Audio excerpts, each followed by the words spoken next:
Comeback player of the year after Bills general manager Brandon Beane said Damar Hamlin has been medically cleared. Excellent news for the Bills safety. He's going to resume full activity. Yes, look at this odds board as we take it up. Damar Hamlin was minus 280 this morning before we heard Brandon Beane talk. Now minus 650.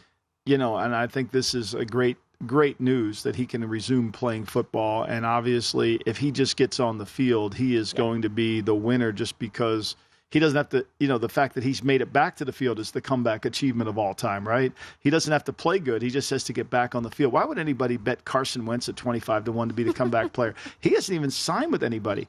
Like, why isn't he 100-1? How is Mac Jones 30-1 and Carson Wentz 25? Who sets this? This is the weirdest market of all of the futures market. It's like, how is Calvin Ridley at 25-1 is a great number. Trey Lance might not even start. What's Keenan Allen coming back from? You could ask that about the player who won it last year. What did Geno Smith come back from? Well, he never played. He came back from not having a career. He came back from not playing. Any of those, who is it, like Jared Goff, he came back from just playing poorly. What are these guys coming back from? But that's why this market is so vague. It doesn't make a ton of sense. But Damar Hamlin, to your point. Carson Wentz doesn't have a team. He doesn't even have a team. Like, he's not on a team. Cooper Kupp at 25-1. Well, that's why people are thinking, you can get value on him now. He's not going to even play for anybody. Who's he playing for? Oh, goodness. Well, and that's the thing. So you look at the minus 650. Every other player on the board is 25-1 or longer. And there were some weird odds jumps as well with this news. So Hamlin makes the jump. But the guys who were like the next shortest shots on the board at the time were Tua Tagovailoa and Breece Hall. And now they're 35-1. So they're not even on this first sheet. How is Carson Wentz 25-1 over Tua? You tell me. I don't know. We have to get my man in here. We have to get my man in here, the defender of Tua of all time. Yeah, you said that he's got Tua's jersey in a special closet. He has Justin Fields' jersey in a special closet too. Yeah.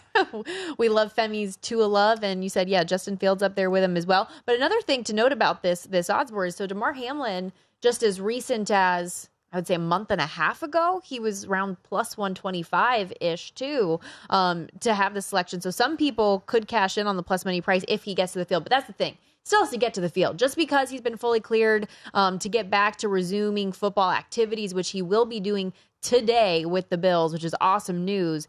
At the end of the day, you still have to get onto the field. Yeah, and so that's the second part. And I think he's got to be really careful. I mean, to me, this is something you want to take very slowly. Football's a violent sport, obviously. We saw that. And, when that hit occurred, I don't think any of us thought it was that violent of a hit. But yet television kind of masks the violence that's actually on the field. It's one of the things about defensive linemen. Unless you're on the field, you don't really understand the violence between the offensive and defensive line. And I think it did that. So if he can just make it to the field, he's going to get a lot of votes there. But I don't understand I don't think we have a clear understanding of what is a comeback player. What does it was it someone who got hurt last year and missed games? I mean, Derek Carr on the comeback player. How is that a comeback player? Well, that's the thing. That's why this market is so vague. There's not a clear delineation. I wish that we did have guidelines. That would be particularly helpful. Yeah, I think we do need guidelines here. Why isn't Justin Fields going to be up here for comeback player of the year? I mean, I love this. Somebody sent this to us through the VSiN email, and it's true. I mean, when you study Justin Fields' career and Davis Mills' career, let me ask you. Let me ask you this question. Who's had a better career in the NFL, Davis Mills or Justin Fields? Davis Mills. You're right. I mean, they both have played Mills has played 28 games. Fields has played 27. Mills has thrown for 5,700 yards. Fields has only thrown for 4,100, right? Fields has rushed for more, but he's thrown one guy's thrown 25 interceptions. The other guy's thrown 21. And both of them are Mills is 5-19-1, and Fields is 5-20 as starters. Okay. I mean, it's like Mills is throwing better, and yet the Bears passed on the pick. They passed on Bryce Young, and let's frame it this way, okay, Stormy? The Bears passed on Bryce Young. The Texans would have picked Bryce Young, and they have the same quarterback that the Bears have. When you look at it statistically, think about that. That is an incredible thing to look back on. It comes down to misevaluating your own team.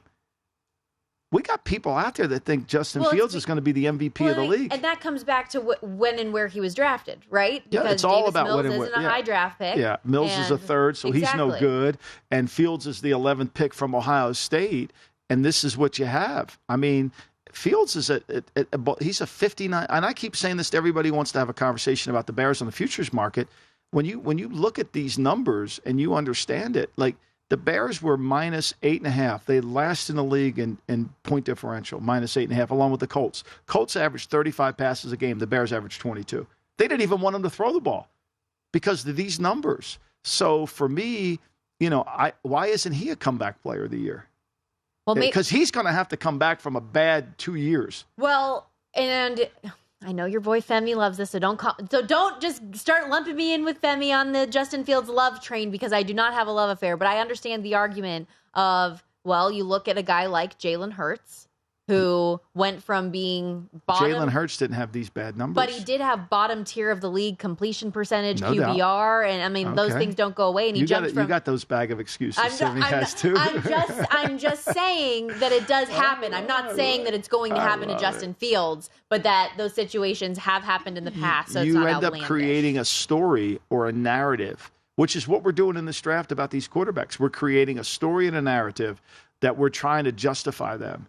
And even though at the end of the year, we didn't have that story or narrative, but there's such desperation to try to fill the need at quarterback that you're creating a narrative that's not even true. I mean, we all said at the end of the year, you did a ton of college football. We all said that, Anthony Richardson's a great talent, but he needs to go back to school. Mm-hmm. And here he is now. We're talking about him as a 5th or 6th pick in the draft. Are we serious? How do we have that? And we haven't played a game since we said that. Just physical tools. Yeah, I mean, physical tools. It's physical tools. It's the momentum carrying it through, which to me, if you're going to bet a comeback player of the year, I don't know what determines it. And B, obviously, if Hamlin gets to the field, he should win it, like you talked about before on Alex Smith. Yeah, and so that was the first thing that came to mind for me. But the difference, obviously, being that Alex Smith did end up playing very, very well. But the thought process behind betting Alex Smith that year was that he nearly lost his leg. He nearly lost his life from the infection to his right leg. If he just takes a snap, you have to give this guy comeback player of the year. And that's very much so how it feels with Damar Hamlin, who on that Monday Night Football game against the Bengals suffered cardiac arrest, lost his heartbeat, had to be resuscitated on the field, immediately shuttled off to the hospital, was out there in Cincinnati for a long time, which was, I mean, you think about, too, I know we're so far removed from it now, but just how fortunate you are to have an incident like that happen in an NFL stadium where you have all of that medical personnel at your disposal. Well, remember, they said incredible. They said that if you were going to have what he had, the two places to have it would have been on that football field or in the emergency room. Yeah.